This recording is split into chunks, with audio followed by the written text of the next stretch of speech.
Hello friends, welcome back to my channel. My dangerous husband का next part लेकर आई हूँ, तो चलिए इसे स्टार्ट करते हैं।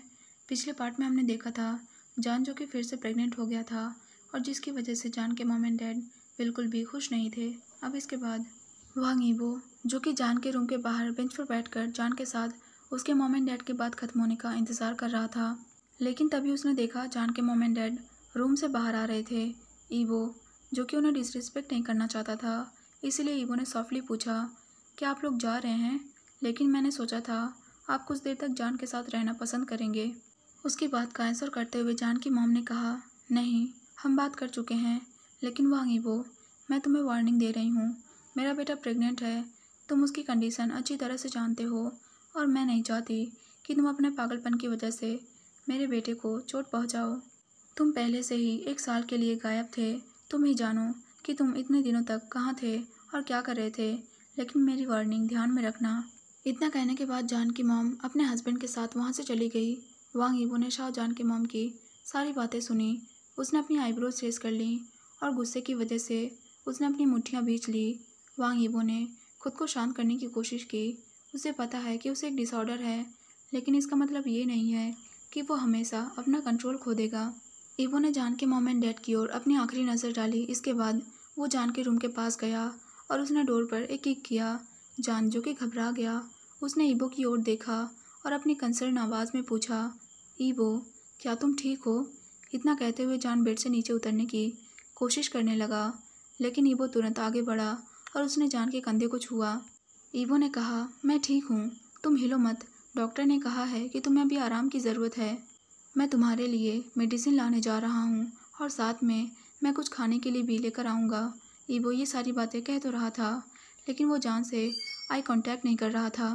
इसके बाद ईबो वहाँ से जाने लगा, लेकिन जान ने ईबो का हाथ पकड़कर उसे वहीं पर रोक दिया। ईबो ने तुरंत पीछे मुड़कर जान की ओर देखा और उसने अपनी आईब्रोज रेस कर ली। इसके बाद जान ने प्यार से कहा, हस्बैंड, केयरफुल रहना, मैं तुम्हारा इंतज़ार करूँगा, आई लव यू हस्बैंड। इतना कहते हुए जान ब्लश करने लगा। ईबो ने उसकी सारी बातें सुनी और वो मुस्कुराया। इसके बाद ईबो ने कहा, मैं जल्दी वापस आऊँगा और मैं भी तुमसे बहुत प्यार करता हूँ, मेरी ब्यूटीफुल वाइफी। इतना कहकर ईबो ने जान के लिप्स को कैप्चर कर लिया और कुछ देर किस करने के बाद ईबो मुस्कुराता हुआ रूम से बाहर चला गया। हम टाइम स्किप करके देखते हैं ईबो और जान पहले ही घर पहुँच गए थे। अंदर जाकर उन्होंने देखा ईबो के मॉम एंड डैड घर पर उनका इंतज़ार कर रहे थे। ईबो की मॉम ने जान के लिए हेल्दी फूड भी रेडी किया था। इसके बाद ईबो की मॉम ने जान को बैठने में हेल्प किया और ईबो जान की मेडिसिन रखने के लिए अपने बेडरूम में चला गया। उसके जाने के बाद ईबो की मॉम ने मुस्कुराते हुए जान से पूछा, अब तुम कैसा फील कर रहे हो डियर? जान ने ईबो की मॉम को आंसर करते हुए कहा, थैंक यू मॉम, मुझे बहुत अच्छा फील हो रहा है। इतना कहकर जान ने अपनी गोद में देखा जहाँ पर वांगशन बैठा हुआ था। जान ये देख सकता है कि उसका बेबी उदास लग रहा था और थोड़ा कमज़ोर भी। जान को तो ये पता भी नहीं चला कि वांगशन कब आकर उसकी गोद में बैठ गया। इसके बाद जान ने कंसर्न करते हुए वांगशन के फोrehead को छुआ और पूछा, बेबी, क्या तुम ठीक हो? क्या तुम्हें कहीं चोट लगी है? उसकी बात का वांगशन ने कोई आंसर नहीं किया, बल्कि वांगशन ने कहा, मम्मी वांगशन से सबसे ज़्यादा प्यार करती है क्योंकि वांगशन एक गुड बॉय है। मैंने सही कहा ना मम्मी? शाहजहान जो कि वांगशन के क्वेश्चन से थोड़ा कंफ्यूज था, इसलिए जान ने प्यार से कहा, मम्मी अपने बेबी वांगशन, आईवान और डैडी से भी बहुत प्यार करती है। डोंट वरी, मम्मी वांगशन से बहुत ज़्यादा प्यार करती है। इतना कहते हुए जान ने वांगशन के बालों को प्यार से सहलाया। उसकी बात पर वांगशन ने रोते और चिल्लाते हुए कहा, लेकिन मैं चाहता हूँ कि मम्मी सिर्फ मुझसे प्यार करे, मुझसे सबसे ज़्यादा प्यार करे। शाहजहान जो कि वांगशन के इस तरह के रिएक्शन से थोड़ा शॉक्ड था। उसने वांगशन को चुप कराने की कोशिश की, लेकिन वो ऐसा नहीं कर सका। उसके ग्रैंडफादर और ग्रैंडमदर ने भी उसे अपनी गोद में लेने की कोशिश की, लेकिन वो किसी के भी पास नहीं जा रहा था, यहाँ तक कि वो ईबो की गोद में भी नहीं जा रहा था। इसके बाद शाहजहान अपने रोते हुए बेबी को हग कर लेता है और उसे चुप कराते हुए कहता है, ठीक है बेबी, मत रो, मम्मी तुमसे सबसे ज़्यादा प्यार करती है, क्या आप ठीक है? वांगशन जो कि उसकी बात सुनकर चुप तो हो जाता है, लेकिन वो रोना बंद नहीं करता है। इसके बाद जान ने ईबो की ओर देखा और ईबो ने भी ना में अपना सिर हिला दिया। अब डिनर टाइम हो गया था, इसलिए शाहजहान वांगशन को अपनी गोद से उतारने की कोशिश कर रहा था, लेकिन वांगशन ने उसकी गोद से उतरने से इनकार कर दिया। आखिरकार जान उसे गोद में लिए हुए ही डिनर करता है और वो वांगशन को भी खिलाता है। इसके बाद जान ने ईबो से कहा, ईबो, मुझे लगता है वांगशन आज रात हमारे साथ ही सोएगा। देखो, वो मुझे एक सेकंड के लिए भी नहीं छोड़ रहा है। इसके बाद जान वांगशन को लेकर वहाँ से चला गया। उसने वांगशन को बाथ दिलाया और उसे नाइट सूट पहनाया। इसके बाद वो वांगशन के साथ वहीं बेड पर लेट गया। वांगशन ने कसकर शाओ जान के शर्ट को पकड़ा हुआ था और उसे खुद से दूर जाने नहीं दे रहा था। इसके बाद ईबो जान के पीछे आकर लेट गया। उसने जान को हक करते हुए कहा, ठीक है वाइफी, चलो अब सोते हैं, तुम आज दिन भर थक गए होगे। ईबो ने जैसे ही जान को हक किया, वांगशन ने तुरंत रोते और चिल्लाते हुए ईबो का हाथ जान से दूर कर दिया। इसके बाद वांगशन ने चिल्लाते हुए कहा, मेरी मम्मी को मत छुओ, मेरी मम्मी सिर्फ मेरी है। ईबो ने उसकी बात सुनी और उसने अपना सिर हिला दिया। ईबो ने कहा, ठीक है बेबी, मैं तुम्हारी मम्मी को नहीं छूऊंगा और तुम्हारी मम्मी से दूर होकर सोऊंगा। इसके बाद ईबो जान से दूर हो गया, लेकिन इससे भी कोई फ़ायदा नहीं हुआ।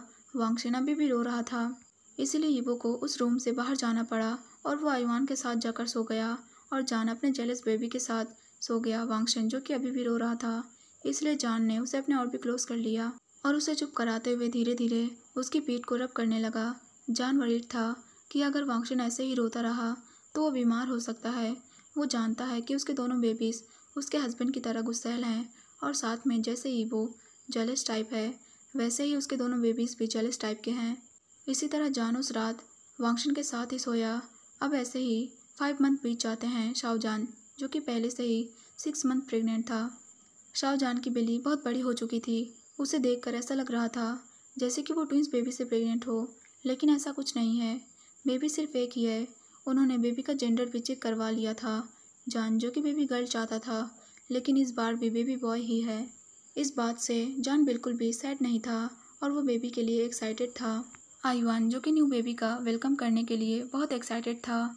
दूसरी ओर वांगशन, जो कि बिल्कुल इसके ऑपोजिट था, वो हमेशा बेबी से छुटकारा पाने की कोशिश करता है, जो कि उसके मम्मी को उससे दूर ले जा रहा है। ईबो हमेशा केयरफुली वांगशन पर नज़र रखता है जब भी वांगशन जान के क्लोज जाता है, क्योंकि वांगशन जान के उभरे हुए पेट को कुछ भी कर सकता है। आज सुबह जान, जो कि आइसक्रीम खाना चाहता था, और ईबो इसे लाने के लिए चला गया था, क्योंकि आइसक्रीम स्टोर उनके घर से ज़्यादा दूर नहीं है। जान, जो कि अपने रूम में बोर फील कर रहा था, इसीलिए उसने डिसाइड किया कि वो नीचे जाकर आइसक्रीम का इंतज़ार करेगा। इसके बाद वो कैसे भी कर अपने बड़े से पेट को लेकर खड़ा होने में कामयाब रहा। खड़े होते ही वो दर्द से करा उठा, क्योंकि उसके पैर बहुत ज़्यादा सूजे हुए थे। जान ने सोचा अगर उसके पैरों को दबाया जाए तो इससे थोड़ा बहुत पानी ज़रूर निकलेगा। इस बार प्रेगनेंसी में जान की बॉडी पूरी तरीके से बदल चुकी है। जान और ईबो ये सोचकर डर गए थे कि शायद जान का ब्लड प्रेशर बढ़ गया है, जिसके बाद जान को हॉस्पिटल में एडमिट किया गया और उस पर कड़ी निगरानी रखी गई और डॉक्टर ने कुछ दिनों तक हर रोज़ सुबह और शाम जान को चेक किया।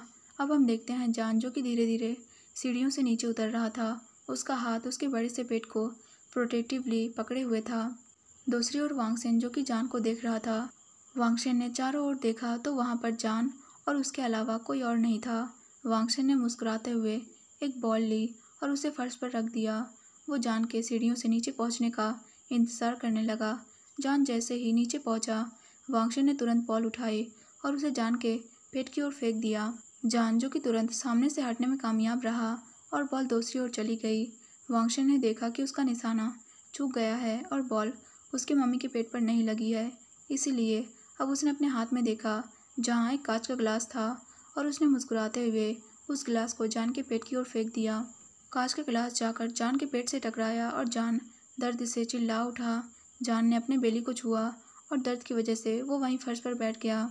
जान ने वांगशन की ओर देखा, जो कि अपने हाथों को अपने चेस्ट के पास क्रॉस करके खड़ा था और उसकी ओर देखकर मुस्कुरा रहा था।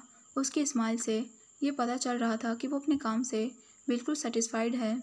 जान, जिसे बहुत दर्द हो रहा था, उसने वांगशन से रोते हुए पूछा, वांगशन, क्या तुम मुझे मारना चाहते हो, यू बास्टर्ड? उसकी बात का आंसर करते हुए वांगशन ने कहा, मैं उस बेबी को हटाना चाहता हूँ। मैं चाहता हूँ कि सिर्फ मैं बेबी रहूँ। मैं एक तेज नाइफ लाऊंगा और आपके पेट को काट कर उस बेबी को बाहर निकाल दूंगा। मैं सिर्फ अकेले बेबी बनना चाहता हूँ। मैं नहीं चाहता कि वो बेबी मेरी जगह ले ले। इतना कहकर वांगशन किचन की ओर भागा। थोड़ी देर बाद जब वो किचन से बाहर आया तो उसने देखा उसके डैडी उसकी ओर ही देख रहे थे। वांगशन ने तुरंत उस नाइफ को वहीं पर गिरा दिया और वो रोते हुए वहाँ से भाग गया। अब हम देखते हैं ईबो जो कि जान से वरीडली पूछता है, बेबी क्या तुम ठीक हो? मैंने तुम्हें हमारे रूम में रहने के लिए कहा था। तुम्हें पता है वो तुम्हें हर्ट करने के लिए कुछ भी कर सकता है। उसकी बात पर जान ने अपना सिर ईबो के चेस्ट पर टिकाते हुए कहा, मैं रूम में अकेले रहकर बोर हो गया था, इसीलिए मैं नीचे आकर तुम्हारा इंतज़ार करना चाहता था। ईबो ने जान को अपनी बाहों में ले लिया और उसे काउच पर बैठा दिया। उसने जान को आइसक्रीम देते हुए एक मिनी टेबल बाहर निकाला जिस पर वो जान के सूजे हुए पैरों को रख सके और उसके पैरों को अच्छे से देख सके। अब ईबो जान के पैरों को धीरे धीरे मालिश करने लगता है और जान आइसक्रीम को खाते हुए ईबो के दिए गए मालिश को एंजॉय करने लगता है। ईबो जो कि अभी भी वांगशन के किए गए हरकतों की वजह से गुस्से में था, उसने गुस्से में शाओ जान से कहा, मुझे वांगशन को मॉम एंड डैड के पास भेजना होगा। मुझे उसके यहाँ रहने पर भरोसा नहीं है, वरना अगली बार उसके पागलपन की वजह से मैं तुम्हें मरा हुआ पाऊँगा। मैं पहले ही उससे हज़ारों बार बात कर चुका हूँ, लेकिन उसने मेरी बात कभी नहीं सुनी। अगर वो ऐसा ही करता रहा तो अगली बार मुझे उसे बांधना पड़ेगा और जिसके बाद ज़रूर ही तुम मुझे ब्लेम करोगे। जान ने ईबो की ओर देखा और उसे इस तरह गुस्से में देखकर वो थोड़ा डर गया। जान ने सोचा, ऑफ कोर्स अगर वो उसके बेबी को मारने की कोशिश करेगा तो वो उसे ब्लेम करेगा। उसका बेबी अभी बहुत छोटा है और वो सिर्फ जेलस है क्योंकि उसे डर है कि जान उसे भूल जाएगा और सिर्फ अपने न्यू बेबी को अटेंशन देगा। इसके बाद जान ने कहा, उसे बस उसके ग्रैंडमदर और ग्रैंडफादर के पास छोड़ आना और मेरी बेबी को चोट पहुंचाने के बारे में सोचना भी मत। अगर तुमने कुछ भी किया तो मैं तुम्हें सिर्फ ब्लेम नहीं करूंगा, बल्कि मैं तुम्हें कभी माफ़ भी नहीं करूंगा। ईबो जिसने जान की बातें सुनी और उसने जान के पैरों को ज़ोर से प्रेस किया जिससे जान चिल्ला उठा। जान ने अपनी दर्द भरी वॉइस में कहा, आउच ईबो, इससे दर्द होता है, प्लीज़ सॉफ्ट बनो। ईबो जो कि जान के बदलते हार्मोन की वजह से आसानी से गुस्सा हो जाता है, इसीलिए ईबो ने अपने गुस्से को कंट्रोल करते हुए कहा, अगर तुम ऐसे ही बोलते रहोगे तो मेरा ध्यान भटक जाएगा और जिसकी वजह से शायद मैं थोड़ा ज़ोर से प्रेस कर दूं। लेकिन ईबो को तुरंत ही अपनी बात पर पछतावा हुआ जब जान का स्लीपर उड़ता हुआ आकर उसके सिर पर लगा। इसके बाद जान ने चिल्लाते हुए कहा, मैं तुम्हारा फिर से ध्यान भटकाने की हिम्मत करता हूँ, इस जूते से मैं तुम्हारा सिर उड़ा दूंगा वांग ईबो। जान अभी भी गुस्से में ईबो की ओर देख रहा था क्योंकि सिर पर चोट लगने की वजह से ईबो अपने सिर की मालिश कर रहा था। इसके बाद जान ने फिर से चिल्लाते हुए कहा, तुम्हें मेरे पैरों की मालिश करनी है, अपने सिर की नहीं। जान इस बात से पूरी तरह से नाराज़ है कि ईबो आज उसे किस तरह से परेशान कर रहा है। ईबो जिसने जान के चिल्लाने पर अपने कानों पर हाथ रख लिया, उसने गुस्से में जान की ओर देखा और उसे आंसर करते हुए कहा, ठीक है मुझे पता है बेब, मैं तुम्हारे पैरों की मालिश करने जा रहा हूँ, लेकिन बस तुम दोबारा चिल्लाना मत। ईबो जो कि अभी भी गुस्से में था, लेकिन जब उसने जान की आइसक्रीम देखी तो वो तुरंत मुस्कुराने लगा। अब हम टाइम स्किप करके देखते हैं जान जो कि ईबो को ये कहते हुए परेशान कर रहा था कि वो डेट पर जाना चाहता है, लेकिन ईबो ने डेट पर जाने से इनकार कर दिया। जान जिसने ईबो की बात नहीं सुनी और वो अगले दिन जल्दी उठा, उसने खुद को रेडी किया और वो कपड़े पहने जो ईबो उसके लिए लाया था क्योंकि पुराने कपड़े उसे फिट नहीं हो रहे थे। इसके बाद जान ने ईबो की टांगों को खींचते हुए कहा, बेबी उठो, तुम्हें आज मुझे डेट पर ले जाना होगा। ईबो के पास जाने के अलावा कोई और चॉइस नहीं थी, इसीलिए उसे सुबह 6 बजे उठकर डेट के लिए निकलना पड़ा। वो अभी गाड़ी चला रहा था और उसके पास एक एक्साइटेड जान बैठा हुआ था। इसके बाद ईबो ने जान से पूछा, बेब तुम कहाँ जाना चाहते हो? जान जिसने कुछ देर तक सोचा, इसके बाद उसने ईबो की ओर देखते हुए कहा, चलो पहले हम बेबी के लिए कुछ कपड़े खरीदते हैं, फिर हम एक रेस्टोरेंट में जाकर खाना खाएंगे और इसके बाद हम बीच पर भी जा सकते हैं। ईबो जिसने शाओजान की बातें सुनी और उसने कार को तुरंत स्टॉप कर दिया और शाओजान ने अपना मुंह बनाकर ईबो की ओर देखा। ईबो ने कहा, मुझे पूरा यकीन है कि तुम अपने बड़े से पेट के साथ अकेले बैठकर खाना खाते टाइम थक जाओगे, और जहाँ तक कि शॉपिंग की बात है, हमने पिछले हफ्ते ही शॉपिंग की थी, लेकिन मैंने अकेले ही सारी चीज़ें खरीदी थी क्योंकि 2 मिनट चलने के बाद तुम थक गए थे। शाओजान जो कि ईबो की बातों से बिल्कुल भी खुश नहीं था, उसने ईबो को अपनी आईब्रोज रेस करते हुए देखा। इसके बाद जान ने ईबो को आंसर करते हुए कहा, ऐसा मत सोचो कि मेरा पेट बड़ा होने की वजह से मैं कुछ भी नहीं कर सकता। मैं अभी भी एक मैन हूँ और ये तुम्हारी गलती है कि मेरा पेट इतना ज़्यादा बड़ा है।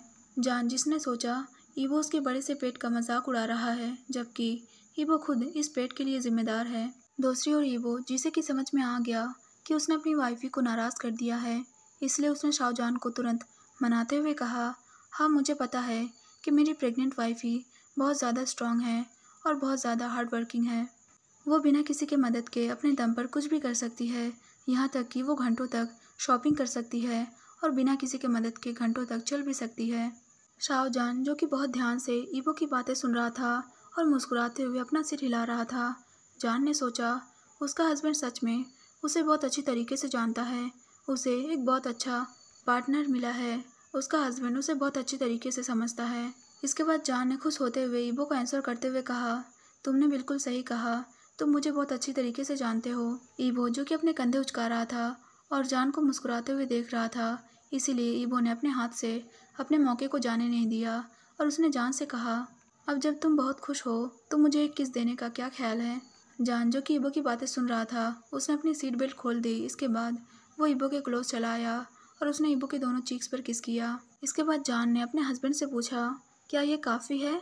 ईवो ने उसके क्वेश्चन पर मुस्कुराते हुए अपना सिर हिला दिया। ईवो ने कहा, हाँ और ज़्यादा नहीं, मेरी वाइफ मेरे बारे में सच में बहुत ज़्यादा सोचती है और मेरी वाइफ बहुत समझदार है। ईवो ने जब टाइम देखा तो पहले ही 7:15 हो चुके थे। उसने ये गेस किया कि अब तक मॉल खुल चुका होगा।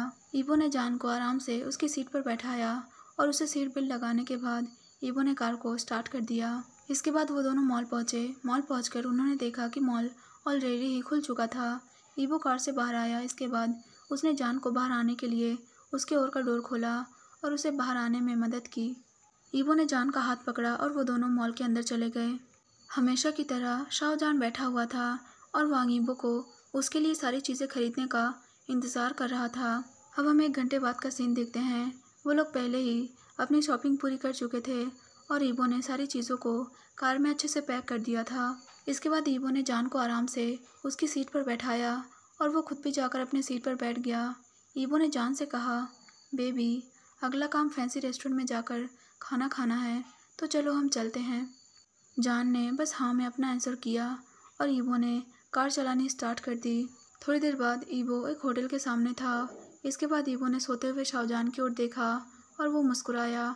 ईवो ने सोचा उसकी वाइफ ही डेट पर जाना चाहती थी और यहाँ वो एक सोते हुए शाहजहान के साथ सारी चीज़ें कर रहा है।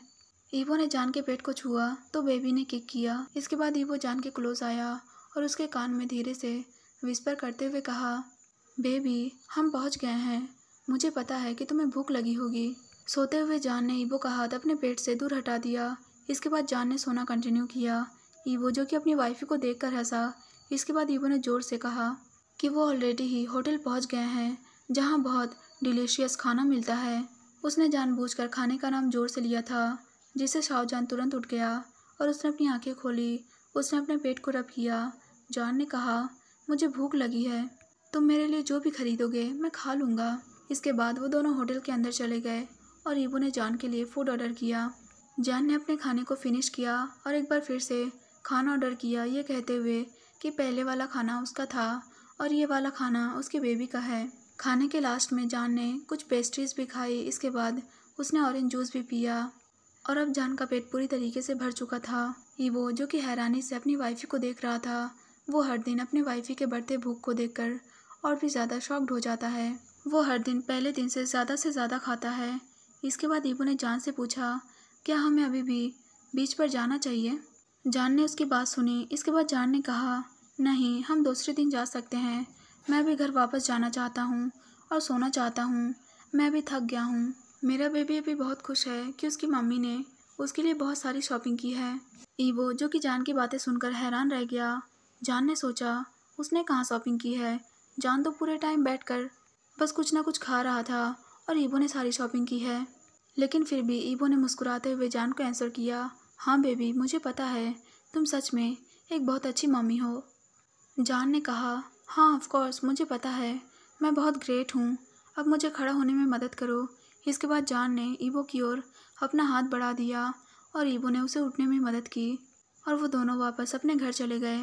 अब वो दोनों घर पहुँच चुके थे और जान, जो कि पहले से ही सो रहा था, ईवो जान को अपने मास्टर बेडरूम में लेकर गया और उसे अपने बेड पर सुला दिया। अब लगभग दोपहर हो चुकी थी। इसके बाद ईवो ने अपने मम्मी को कॉल किया ताकि वो वांगशन और आईवान का हालचाल पूछ सके। हाँ, ईवो ने उन दोनों को ही अपने ग्रैंडफादर और ग्रैंडमदर के पास भेज दिया है, क्योंकि उसने सोचा कि वांगशन को अकेले खुद से दूर भेजना ये गलत बात होगी। वो सोचेगा कि वो लोग सच में उससे प्यार नहीं करते, और ख़ासकर अभी जबकि वांगशन बहुत ज़्यादा सेंसिटिव है तो उसके लिए गलत समझना बहुत आसान बात होगी। जब ईबो ने वांगशन से बात की तो उसे फील हुआ सच में वांगशन अपने मम्मी को मिस करता है। कॉल को डिस्कनेक्ट करने के बाद ईबो ने बात लिया और वो जाकर शाहजहान के पास सो गया। लेकिन जब ईबो ने शाहजहान के उभरे हुए पेट के ऊपर अपना हाथ लपेटा तो ईबो कराह उठा। ईबो ने अपना हाथ हटाकर शाहजहान की ओर देखा तो उसने देखा कि शाहजहान, जो कि अभी भी सो रहा था लेकिन नींद में ही मोयन कर रहा था। ईबो जितनी बार शाहजहान को टच कर रहा था और जान नींद में ही मोयन कर रहा था। इसके बाद ईबो ने जान को उसकी नींद से जगाते हुए उससे पूछा, मैं तुम्हें जितनी बार टच कर रहा हूँ तुम उतनी बार मोयन कर रहे हो। क्या तुम सोते टाइम हमारे सेक्स के बारे में ड्रीम देख रहे हो बेबी? ईबो की बातें सुनकर जान ब्लश करने लगा और उसका ब्लश करता हुआ रिएक्शन देखकर ईबो तुरंत मुस्कुराने लगा। उसने प्यार से जान के बालों को रब किया। इसके बाद जान ने कहा, हस्बैंड मुझे बहुत हॉर्नी फील हो रहा है, तुम मुझे टच करके देख सकते हो मैं कितना हार्ड हूँ, इसीलिए अब तुम्हें ही मेरी मदद करनी होगी। तुम्हें पता है जब भी तुम मुझे छूते हो तो मेरी बॉडी में एक करंट सा दौड़ जाता है, इसीलिए मैं इसमें कुछ भी नहीं कर सकता। इतना कहते हुए जान ने अपने लोअर लिप को सिडेक्टिवली बाइट किया और ईबो ने उसके लोअर पार्ट को छुआ। जान को टच करते ही ईबो को ऐसा फील हुआ जैसे कि उसे भी हॉट फील हो रहा है। इसके बाद ईबो शाहजहान के क्लोज चला गया और उसने शाहजहान के लिप्स को कैप्चर कर लिया और उसे किस करने लगा। लेकिन ईबो का हाथ अभी भी शाहजहान के लोअर पार्ट पर था। जान ने अपने हस्बैंड के हाथ को अपने बॉडी पर फील किया और जान तुरंत काँप उठा। जान ने उनके किस को और भी ज़्यादा डीप बना दिया। ईवो का हाथ पहले से ही जान के सेंसिटिव निपल्स पर था। इसके बाद ईवो ने किस को ब्रेक किया और जान को आराम से बेड पर लेटा दिया। इसके बाद ईवो ने शाहजहान की शर्ट को उतार दिया और उसकी पूरी बॉडी पर लब बाइट्स दिए। थोड़ी देर बाद ईवो ने रुकते हुए शाहजहान से कहा, बेबी बस बहुत हो गया, मैं अब कंटिन्यू नहीं कर सकता। अगर मैं ऐसे ही करता रहा तो मैं खुद को कंट्रोल नहीं कर पाऊंगा। शाहजहान, जो कि बेड पर लेटा हुआ था, उसने ईबो की बातें सुनी और वो लगभग रोने के कगार पर था। इसके बाद जान ने कहा, नहीं तुम नहीं रुकोगे, मैं चाहता हूँ कि तुम मेरे साथ इंटीमेट हो, तुम मेरे हस्बैंड हो और तुम्हारी ये जिम्मेदारी है कि तुम मुझे सेटिस्फाइड करो। अगर तुम अभी रुक गए तो मैं सच में मर जाऊँगा। ईबो, जो कि बहुत देर से खुद को कंट्रोल कर रहा था, उसने अपनी वाइफी की बातें सुनी। इसके बाद ईबो ने आंसर करते हुए कहा, ठीक है, अगर तुम यही चाहते हो तो मैं पीछे नहीं हटूँगा। इतना कहते हुए उसने जान के लेग्स को स्प्रेड कर दिया और उसके लोअर पार्ट को देखकर मुस्कुराया। अब हम टाइम स्किप करके देखते हैं। आज ईबो के मॉम का बर्थडे था और मिस्टर वांग ने अपनी वाइफ के बर्थडे पर एक पार्टी रखी थी। मिस्टर वांग ने उस पार्टी में अपने फ्रेंड्स और फैमिली रिलेटिव्स को इनवाइट किया था और ख़ास तौर पर उन्होंने शाहजहान के मॉम एंड डैड और उसके ब्रदर को इनवाइट किया था। शाहजहान, जो कि 8 मंथ प्रेग्नेंट था, वो अपने बेबी वांगशन से मिलने के लिए बहुत ज़्यादा एक्साइटेड था। वो अपने दोनों बेबीज से मिलकर उनके साथ कुछ टाइम स्पेंड करना चाहता था। ईबो ने जान को रेडी होने में मदद की। इसके बाद वो दोनों एक साथ ईबो के मॉम एंड डैड के घर चले गए। शाहजहान, जो कि हर साल ईबो के मॉम के बर्थडे पर शामिल होता था, लेकिन इस साल उनकी बर्थडे पार्टी कुछ अलग है। ये पार्टी बहुत ज़्यादा बड़ी है और इसमें बहुत सारे लोग इनवाइट किए गए हैं और इस टाइम शाहजहान प्रेग्नेंट भी है। पार्टी में पहुंचने के बाद शाहजहान जिनसे सबसे पहले मिला वो थे उसके दोनों बेबीज़। अपने दोनों बेबीज़ के साथ बात करने और उनके साथ कुछ टाइम स्पेंड करने के बाद शाहजहान ने डिसाइड किया कि वो अपने मदर इन लॉ को गिफ्ट देने जाएगा। जान ये देख सकता है कि लोग उसे अजीब तरीके से देख रहे हैं, लेकिन इससे जान को कोई फ़र्क नहीं पड़ता है। लेकिन अंदर ही अंदर वो भी जानता है कि वो अभी हॉरिबल दिख रहा होगा। इसके बाद जान अपने मदर इन लॉ के पास गया और उन्हें ग्रीट करते हुए उन्हें उनका गिफ्ट देते हुए कहा, हैप्पी बर्थडे मॉम, जन्मदिन मुबारक हो मॉम, मैं और ईबो मिलकर आपके लिए ये गिफ्ट लेकर आए हैं। ईबो की मॉम ने गिफ्ट को खोलकर देखा और वो मुस्कुराई। ईबो की मॉम अपने इस डॉटर इन लॉ या फिर कहें सन इन लॉ को बहुत ज़्यादा पसंद करती हैं। इसके बाद ईबो की मॉम ने प्यार से जान को थैंक यू कहा और वो दोनों कुछ देर तक बात करते रहे। इसके बाद जान ने डिसाइड किया कि वो अपने हस्बैंड को खोजने जाएगा। उसने अपने हस्बैंड को उसके फादर के साथ बात करते हुए देखा था। जान, जो कि थोड़ा ही आगे बढ़ा था, लेकिन तभी उसे किसी ने रोक दिया। ये कोई और नहीं बल्कि वांग ईबो की कज़न सिस्टर है। जान ईबो की इस कज़न सिस्टर को बिल्कुल भी पसंद नहीं करता है, क्योंकि उस लड़की ने उसके साथ कभी भी अच्छे से बिहेव नहीं किया। इसीलिए जान के पास ऐसी कोई वजह नहीं है जिससे वो इस लड़की के साथ अच्छे से बात करे। जान ने बिल्कुल भी टाइम वेस्ट नहीं किया और उसने अपने प्रेगनेंसी वाले हार्मोन के साथ ईबो की कज़न सिस्टर से पूछा, तुम क्या चाहती हो? मेरे पास तुम्हारे साथ बात करने का टाइम नहीं है। इतना कहते हुए जान वहाँ से जाने लगा, लेकिन ईबो की कज़न सिस्टर ने जान को वहाँ से जाने से रोक दिया और उसने जान को ऊपर से नीचे तक देखा और वो मुस्कुराई। इसके बाद ईबो की कज़न सिस्टर ने कहा, तुम अभी एक व्हेल की तरह लग रहे हो या फिर शायद एक सी हॉर्स की तरह। मुझे पूरा यकीन है कि ईबो को तुम पर शर्म आती होगी। क्या तुमने कभी अपने आप को आईने में देखा है? उस लड़की के ये वर्ड्स जान के लिए उसके दिल में कांटे की तरह थे। जान को ये सुनकर बहुत ज़्यादा बुरा लगा।